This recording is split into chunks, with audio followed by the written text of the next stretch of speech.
Au nom du Père, du Fils et du Saint-Esprit. Amen. Mes très chers frères et sœurs, nous célébrons le saint nom de Jésus.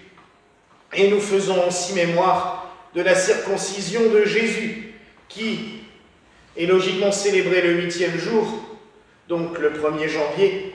Mais comme nous fêtons la fête du Père éternel et que la fête traditionnelle du 2 janvier en l'honneur du saint nom de Jésus utilise le même évangile, il n'était pas utile, je dirais, de célébrer 2 fois de suite. Et donc du coup, nous en faisons mémoire ce soir. Je le disais hier avec un peu de sourire, c'est l'évangile le plus court de l'année. Une phrase, 2 lignes et demie, mais qui nous dit tout. On lui donna le nom de Jésus. Jésus qui veut dire Dieu sauve, d'après la définition même que l'ange Gabriel donna à Marie. Il faut reconnaître en effet que le nom de Jésus a toujours eu, dès le départ, dès le début du christianisme, une puissance. On lui a toujours trouvé l'invocation de son nom, a toujours prouvé un peu partout à quel point il était puissant. D'ailleurs, Pierre nous le dit, qu'au nom de Jésus, tout genou fléchisse au ciel, sur terre et dans les enfers. Et nous pouvons, à juste titre, en faire la démonstration, puisque dans les exorcismes, par exemple, des fois, rien que la répétition permanente du nom de Jésus agit de manière extrêmement forte, au point de détruire les forces mauvaises. Nous savons aussi que l'imposition du nom de Jésus, quand on pose les mains sur un malade et qu'on invoque juste le nom de Jésus, peut agir. Il a une force, il a une puissance. Peut-être tout simplement puisque cela veut dire Dieu sauve.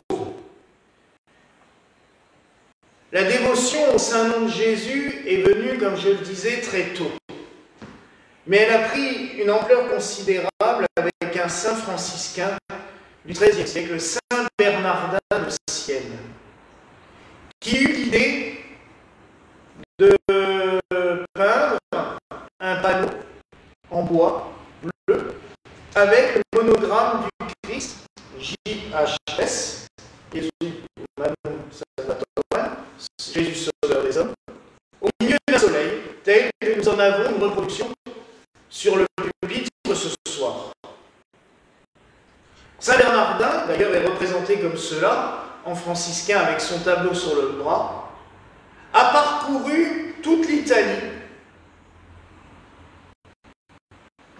prenant ce tableau et en demandant aux gens de l'invoquer, de prier, de se mettre sous la protection du nom de Jésus, de recevoir, les inciter à recevoir la bénédiction de Dieu en invoquant ce nom. Il a obtenu par cela des guérisons exceptionnelles, des guérisons miraculeuses, des libérations de possédés. Et c'est vrai qu'à partir de ce moment-là, on a commencé à mettre ce monogramme du Christ un peu partout. Dans les églises, vous le voyez souvent en haut du maître-autel, c'est des maîtres-autels baroques, sur les ornements des prêtres. La preuve encore ce soir, puisque j'ai le monogramme du Christ sur la chasuble.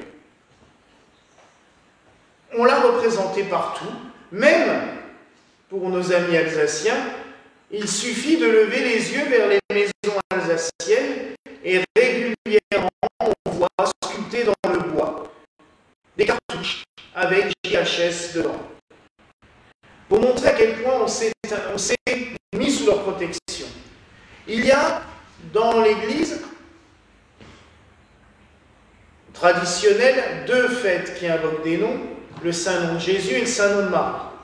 Chez nous, nous avons ajouté le Saint Nom de Joseph le 27 juillet, c'est-à-dire 7 jours après sa nativité. Pourquoi? Parce que nous pensons sincèrement que l'invocation de ces 3 noms est une force. J'ai fait il y a quelques temps un enseignement sur le Saint Nom de Marie, avec la vertu des lettres hébraïques. Je n'ai pas encore fait sur Jésus ni sur Joseph, même si sur Joseph je l'avais esquissé un petit peu dans mon livre sur Saint Joseph, justement. Je ferai de même pour Jésus et pour Joseph, pour montrer la puissance de cette invocation. Mais ceux qui nous regardent, vous avez sans doute entendu les anciens qui, quand ils juraient, disaient à tout vent « Jésus, Marie, Joseph. Jésus, Marie, Joseph. » C'est vrai que, naturellement, ces 3 noms sont venus aux lèvres des fidèles.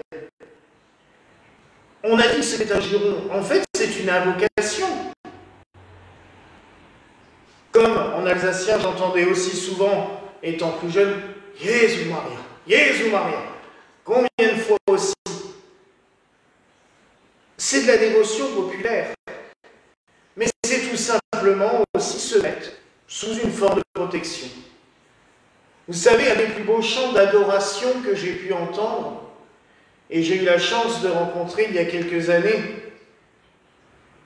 lors d'une émission sur la chaîne KTO, le compositeur de ce chant. C'est un chant d'adoration qui avait été composé pour la communauté de l'Emmanuel, qui maintenant a fait le tour du monde. La mélodie est très belle et les paroles sont très simples, puisqu'on ne fait que répéter le nom de Jésus pendant un quart d'heure, 20 minutes, sur une mélodie. Jésus, Jésus, Jésus, et ainsi de suite. Et je me suis rendu compte, j'avais 13 ans la première fois que je l'ai chanté, c'était devant le Saint-Sacrement à Paray-le-Monial, qu'on se laissait totalement porter par ce nom.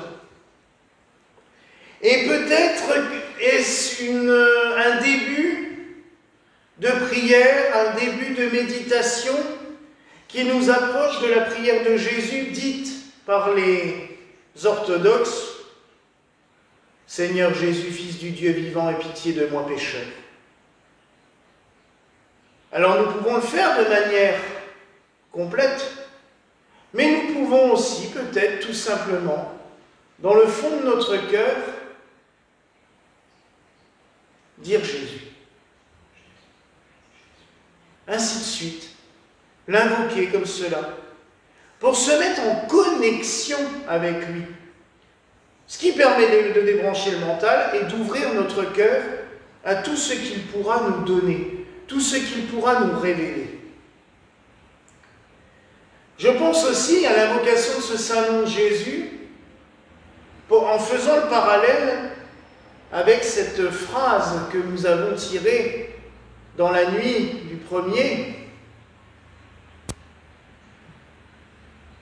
où Pilate demande à Jésus « Es-tu le roi des Juifs ?» Et Jésus lui répond « Tu le dis ».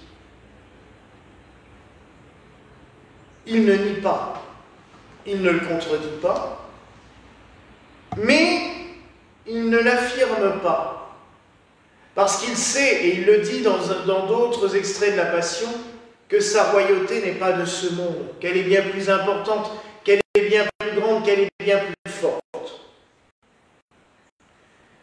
N'est-ce pas tout simplement reconnaître la royauté du Christ en chacun de nous, en chacune de nos communautés, de tout simplement invoquer son Saint Nom? Lorsque nous faisons l'adoration du Saint-Sacrement, pourquoi ne pas invoquer son Saint Nom? Lorsque nous mettons en prière, quand nous nous asseyons dans une église, pourquoi ne pas juste dire Jésus? Quand nous sommes en voiture, quand nous sommes dans une salle d'attente, rien de plus rébarbatif qu'une salle d'attente. Alors oui, c'est vrai qu'on a plus tendance à prendre notre téléphone et à jouer. Mais pourquoi ne pas aussi tout simplement fermer les yeux et invoquer le nom de Jésus? Mes frères et sœurs, ce nom est puissant. Ce nom est fort. Ce nom disperse les ténèbres. C'est pour cela que Saint Bernardin l'a représenté au milieu du soleil. Pour bien nous rappeler que le nom de Jésus est une lumière. Nous continuons dans cette image de la lumière. Nous avons débuté le 17 décembre avec les invocations à Jésus par les noms divins, qui sont les qualificatifs pour annoncer celui qui doit venir. Je sais que certaines traditions ont rajouté une 8e antienne qui est chantée le 24, où on dit justement « Ô Jésus ». Pour moi, elle n'a pas de nécessité, puisque je dirais que toute l'année, nous sommes censés invoquer le nom de Jésus. Il est là, il est présent. Avant Noël, nous ne savions pas le nommer. Nous savions qu'il devait venir, nous savons comment il devait agir en nous. Maintenant, nous connaissons son nom, puisque à sa circoncision, il a été nommé. Ses parents lui ont donné le nom qui avait été donné par l'ange. Je rappelle aussi, parce que c'est très beau, que c'est lors de la collation du nom de Jésus que Joseph est devenu pleinement le Père de notre Seigneur Jésus-Christ. Vous savez que dans le judaïsme, d'autant plus à l'époque où il n'y avait pas d'analyse sanguine ni d'analyse génétique, on assumait pleinement la paternité en donnant le nom, puisque c'était au Père de donner le nom. Donc lors de la circoncision de Jésus, le rabbin s'est tourné vers Joseph en lui disant « Comment l'appelle-t-on » C'est Joseph qui va dire « On l'appellera Jésus ». Et Joseph est devenu pleinement le Père de Jésus sur la terre au moment de la collation du nom. Il est d'autant plus beau, du coup, de célébrer cette paternité de Joseph sur Jésus, de la commémorer le jour de la circoncision de Jésus, où nous célébrons dans la liturgie gallicane la fête du Père éternel, puisque Joseph est l'image du Père sur la terre. Alors oui, mes frères et sœurs, invoquons le nom de Jésus. Dans nos difficultés, supplions-le. Prions notre Seigneur Jésus-Christ. Accueillons son amour, accueillons sa parole. Et lorsque nous sommes dans l'épreuve, lorsque nous sommes dans la détresse, lorsque nous sommes dans la colère ou dans la haine, disons-je simplement Jésus. Jésus. Jésus. Et vous verrez que la paix et la sérénité arrivera toute seule. Voilà, parce que nous